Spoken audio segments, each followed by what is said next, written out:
2015-ben indítottuk, most már lassan 5 éve a Görböbögrét, nyáron lenne az 5 éves születésnapunk. Ez egy szerelemprojekt volt, tehát nem volt semmilyen ilyen kávézós tapasztalatunk. 2 fiatal pedagógus lány, maga 25 évével ebbe belevágott, hogy ez akkor nagyon-nagyon jó lesz. És az elején 1-2 évig mi csináltuk folyamatosan, egy szakács volt, aki besegített nekünk, és ő szakmailag egy kicsit irányítgatott minket. Viszont most már azért eléggé felnőttünk, nagyon sok rendezvényt vállalunk fenn a különteremben, és 3 főállású alkalmazottal és 6 diákkal dolgoztunk összesen együtt az elmúlt fél évben. Úgyhogy ilyen szempontból ez egy nagy törés most, tehát pont most kezdtünk igazán fölívelni, és ezért ez nehéz ilyen kis vállalkozói oldalról. Főleg érzelmileg nehéz, mert gazdaságilag még az ember tud számolgatni, tud tervezgetni, vagy ha nincs is mivel, de legalább látja, hogy jó, akkor ezt be kell fejezni, de hogy ez az egész azért érzelmileg egy nagyon megterhelő időszak szerintem mind vezetői oldalról, mind a kollégáim oldaláról, és ezzel nehezebb szerintem inkább számolni, mint a gazdasági részével.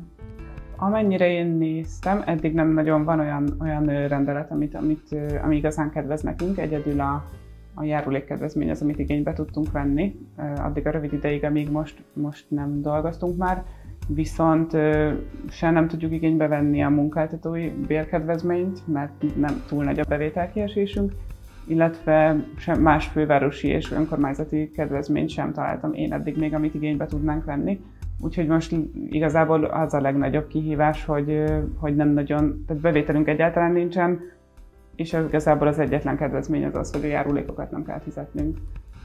Ugye a 8. kerületben vagyunk, de az ingatlan maga, amit bérlünk, ahol a kávézó van, az fővárosi tulajdonban van, és hoztak egy olyan rendeletet, hogy a fővárosi ingatlanok után nem kell bérleti díjat fizetni június 30-ig, viszont nem esünk bele ebbe a szabályozásba, mert nem közvetlenül a fővárostól vesszük ki az ingatlant, hanem a fővárosi Szabó Ervin könyvtártól.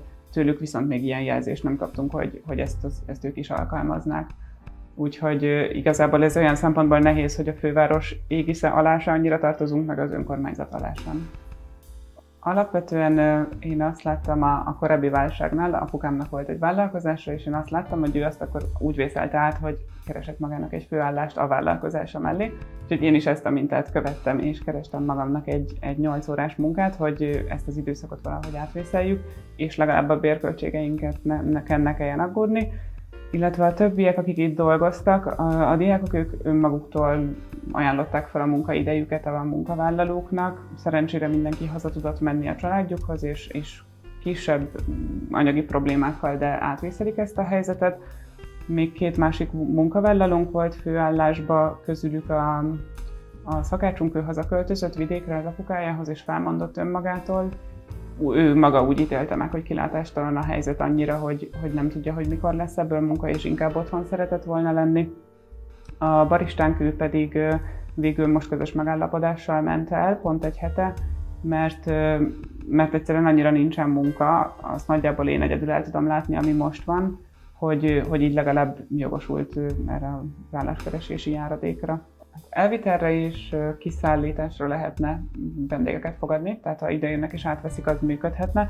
Ezt most húsvétkor meg is csináltuk, volt egy húsvéti rendelési akciónk, ott ki is szállítottunk termékeket húsvétre, illetve rendelésre jöttek ide átvételre is a vendégeink. Viszont ez önmagában kevés, tehát nem tudtuk a konyhát úgy átalakítani, ahhoz elég sok fejlesztés kellett volna, elég nagy összeget kellett volna belefektetni, hogy át tudjunk állni úgy, hogy gazdaságos legyen ez a termelés. Ez inkább arra volt jó, hogy egy kedves gesztus legyen mind a Palota negyedben lakók felé, mind a törzs vendégeink felé. Jól is sikerült, de hogy ez így nem gazdaságos.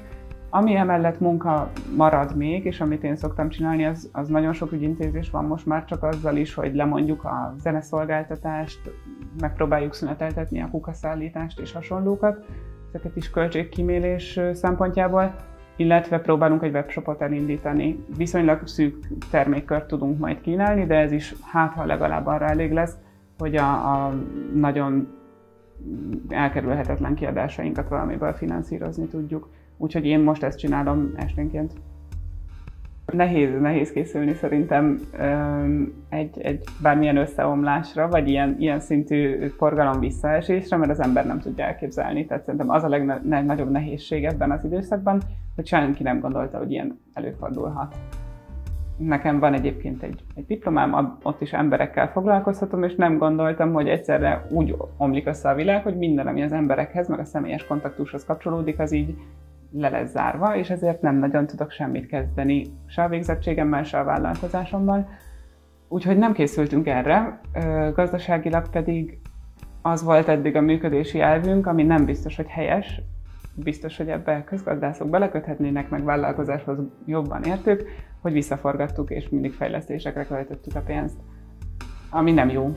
Nyilván kellene tartalékolni, csak nem annyira egyszerű, mert az ember mindig látja, hogy hát de jó lenne kifesteni, mert már azért ráfér a falra, vagy de jó lenne emelni a fizetéseket, és hasonlók, venni egy-két új berendezést, és nem volt semmilyen tartalékunk, őszintén szólva, nem volt erre vészforgatókönyvünk. Amikor elindítottuk 5 éve ezt a helyet, akkor én tényleg azt gondoltam, hogy ez egy ilyen önmegvalósítás és egy nagy projekt lesz, és én így álltam bele a munkába is, meg anyagilag is, tehát nekem ebben benne van már előre nagyjából az örökségem. Úgyhogy ha ezt most feladom, akkor már csak emiatt is nagyon rosszul érintene, hogy nem állunk talpra egy ilyen helyzetből, hanem azt mondjuk, hogy jó, hát akkor 5 év munkája és a belefektetett pénz az mehet a kukába. Úgyhogy ez egy nagy motiváció, hogy én tényleg úgy indultam el, hogy ezt szeretném csinálni, és ezt szeretném életem végéig csinálni. Illetve a csapatom is olyan, akik ebbe álltak bele, hogy ez egy olyan hely, ami közösséget épít, ahova az emberek szeretnek eljárni, ahova ők is szeretnek járni, dolgozni, és én ebből nagyon sokat táplálkozom, ebből a vendégek hozzáállásából, meg az övékéből is, hogy szeretik ezt a helyet. Ezt a visszajelzést kapjuk a törzs vendégeinktől is, és ez nekem tényleg azt az energiát adja meg, hogy tudok bizakodó lenni. Nyilván vannak rossz napjaim, és van, amikor azt mondom, hogy jó, hát ebből semmi nem lesz, és bukom azt az időt és mindent, amit ebbe beleöltem.